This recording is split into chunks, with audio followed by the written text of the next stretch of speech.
When my father lifted his glass that night, I already knew exactly what was coming. I had seen the whole speech waiting in his eyes the moment I stepped into the room, his smug reflection shining in the silver wine bucket, my siblings orbiting him like planets around a fading sun. "Only the children who made me proud are truly mine," he said.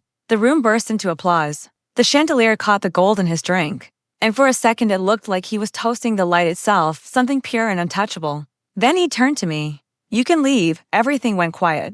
I stood up slowly, my chair scraping across the marble like a blade being drawn. But before I could take a step, my husband stood too. And that was the moment everything began unraveling exactly the way I planned. I used to love my father's hands. Big, steady, certain. As a kid, I thought they could fix anything. He taught me to ride a bike, told me to hold my head high when I fell. He said failure built character, then spent the next 30 years using mine to build his image. My siblings were his trophies: a surgeon, a lawyer, an investment banker. I was the disappointment who chose art.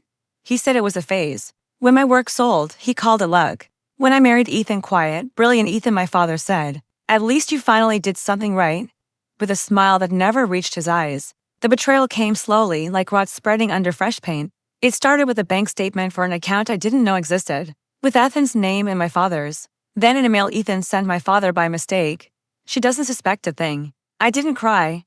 Not once. I made tea, sat down, and printed every document. It took me 3 weeks to understand what they'd done, how they'd shifted my inheritance into a trust, funneled money through shell companies, and erased what belonged to me. My father always treated money like it was morality. Ethan acted like it was air. Together, they took what was mine and made it vanish. The night I confronted Ethan, I didn't accuse him. I just asked if he loved me. He said yes too fast. That was the moment I knew exactly how this would end. I didn't want to destroy them right away. I wanted them to feel it coming, to sense a slow pull of consequence long before it hit. So I played my role, the quiet, clueless wife. I smiled through dinners, kissed Ethan's cheek, helped my father plan his retirement celebration, even offered to manage the invitations. That gave me access to everything: his email, his client list, his speech notes. And buried in all of that, I found something even better. My father's firm was already under federal investigation: insider trading. He'd hidden reports, fake timelines, paid off auditors. And Ethan, he was the one who moved the money to make it all possible. So I became the ghost in their system. Anonymous tips to the SEC, encrypted files sent from a concerned employee. I timed it perfectly: 3 months before the dinner.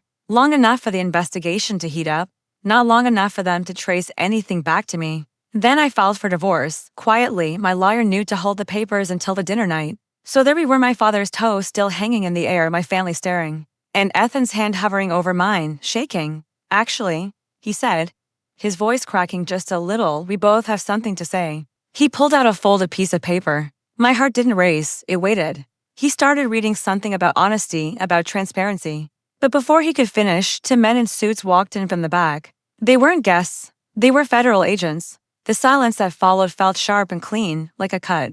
They called my father's name first, then Ethan's. The guest froze, fork suspended midair, faces draining of color. "What is this?" My father snapped. I looked at him, really looked at him for the first time in years. The man who taught me that strength meant never flinching. "This," I said quietly, "is what proud looks like." He opened his mouth, but the agents were already guiding him toward the door. Cameras flashed. My siblings stared at me like I was a stranger. Maybe I was. The next morning, the news broke, headlines everywhere. Financier and son-in-law arrested in fraud scandal. I watched from my kitchen, sunlight pouring across the table, steam rising from my coffee. My phone buzzed nonstop with calls I wouldn't take. People called it poetic justice. I didn't. To me, it was balance. I spent my whole life trying to earn a seat at his table. Turns out I never needed one. I built my own. And for the first time, when I raised my glass, I toasted to no one but